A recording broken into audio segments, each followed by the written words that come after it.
सोचिए, हम इंसान हमेशा से ही कितने जिज्ञासु रहे हैं, है ना? अपने आसपास की दुनिया को समझने की एक बेचैनी सी रही है। बचपन से ही देख लीजिए, हम अपने आसपास की चीज़ों को खंगालना शुरू कर देते हैं, सवाल पूछना शुरू कर देते हैं। और असल में यही जानने की जो इच्छा है ना, यही हमें आगे बढ़ाती है। तो चलिए, इसी जिज्ञासा के सफर पर थोड़ा आगे बढ़ते हैं। कभी मन में ऐसे सवाल उठे हैं? जैसे कभी रात में खुले आसमान के नीचे देखा हो और सोचा हो कि ये जो अनगिनत तारे टिमटिमा रहे हैं, ये आखिर चमकते क्यों हैं? इनमें ऐसी क्या बात है? या फिर आसमान से उतरकर समुंदर की गहराइयों के बारे में सोचें। उसकी अथाह गहराइयों में न जाने कैसे कैसे राज और अजूबे छिपे होंगे। और ये तो सच में कमाल है। एक नन्हा सा बीज, उसे आखिर कैसे पता चलता है कि उससे उगना है, एक बड़ा पेड़ या पौधा बनना है? मतलब ये सब होता कैसे है? तो ये जो सवाल है ना, चलिए इनमें थोड़ा और गहरा उतरते हैं। असल में ये सवाल पूछने की जो हमारी आदत है, यही हमारी सबसे बड़ी ताकत है। बचपन से ही हम सब के अंदर एक बहुत पावरफुल फोर्स काम करती है, जिज्ञासा, कुछ नया जानने की इच्छा। और सच तो ये है कि हर खोज की शुरुआत बस इसी एक इच्छा से होती है। यही जिज्ञासा है जो हमसे ये सब सवाल करवाती है। अरे तारे क्यों चमकते हैं? किसी फूल को कैसे पता चलता है कि अब खिलने का वक्त हो गया है?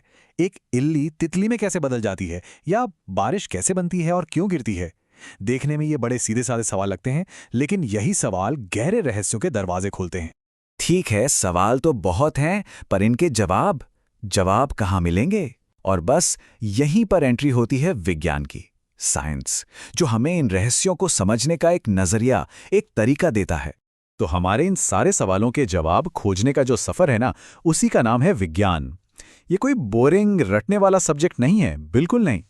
ये तो एक रोमांचक एडवेंचर है जिसमें हम कुदरत के अलग अलग पहलुओं को एक्सप्लोर करते हैं। इसे ऐसे भी कह सकते हैं कि विज्ञान देखने, सोचने, समझने और काम करने का एक जबरदस्त जरिया है, जो दुनिया के रहस्यों की परतें एक एक करके खोलता है। ये सिर्फ जानकारी नहीं, ये एक तरीका है। लेकिन एक मिनट, ये विज्ञान मिलेगा कहाँ? क्या ये सिर्फ बड़ी बड़ी लैब्स में सफेद कोट पहने साइंटिस्ट्स के पास ही होता है? इसको जवाब ना बहुत सिंपल है, और शायद थोड़ा हैरान करने वाला भी। विज्ञान हर जगह है। हाँ बिल्कुल, इस विशाल ब्रह्मांड से लेके हमारी प्लेट में रखे खाने तक हर चीज में साइंस है। हर जगह विज्ञान काम कर रहा है। सोचिए, ऊंचे ऊंचे पहाड़ों के बनने के पीछे का प्रोसेस हो, या फिर हमारी अपनी किचन में मसालों का मिलना और एक नई डिश का तैयार होना, हर एक प्रोसेस के पीछे विज्ञान के नियम ही तो हैं। तो ये तो साफ हो गया कि साइंस हर जगह है। पर सवाल ये है कि ये रहस्यों को सुलझाता कैसे है? इसका तरीका क्या है? चलिए इसे समझते हैं। तो ये काम करता कैसे है असल में? चलिए इस प्रोसेस को थोड़ा समझने की कोशिश करते हैं। आखिर एक साइंटिस्ट की तरह सोचा कैसे जाता है?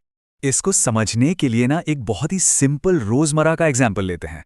मान लीजिए लिखते लिखते अचानक किसी का पेन चलना बंद हो गया। अब देखिए, अनजाने में ही हम सब साइंटिफिक मेथड का इस्तेमाल करते हैं। सबसे पहले मन में सवाल आता है, अरे ये पेन चलना क्यों बंद हो गया? फिर फौरन एक अंदाजा लगाते हैं, लगता है इंक खत्म हो गई। ये हुआ दूसरा स्टेप। फिर क्या करते हैं? टेस्ट करते हैं। पेन खोलकर चेक किया, अब पता चला कि इंक तो अभी है। तो फिर एक नया अंदाजा लगाया जाता है, अच्छा तो शायद इंक सूख गई होगी। बस यही प्रोसेस, सवाल पूछना, अंदाजा लगाना और फिर उसे टेस्ट करना, यही विज्ञान का दिल है, उसका आधार है। तो मतलब साफ है, विज्ञान सिर्फ फैक्ट्स रटने का नाम नहीं है। ये तो जवाब खोजने का एक स्टेप बाय स्टेप तरीका है, एक प्रोसेस है। और ये बात हमेशा याद रखने वाली है, दुनिया की हर बड़ी से बड़ी खोज, हर नया आविष्कार, उसकी शुरुआत एक छोटे अकेले से सवाल से ही होती है। तो अब असली सवाल ये है कि अपनी इस जिज्ञासा को जगाकर आज अपने आसपास की दुनिया से कौन से सवाल पूछे जा सकते हैं? सोचते रहिएगा।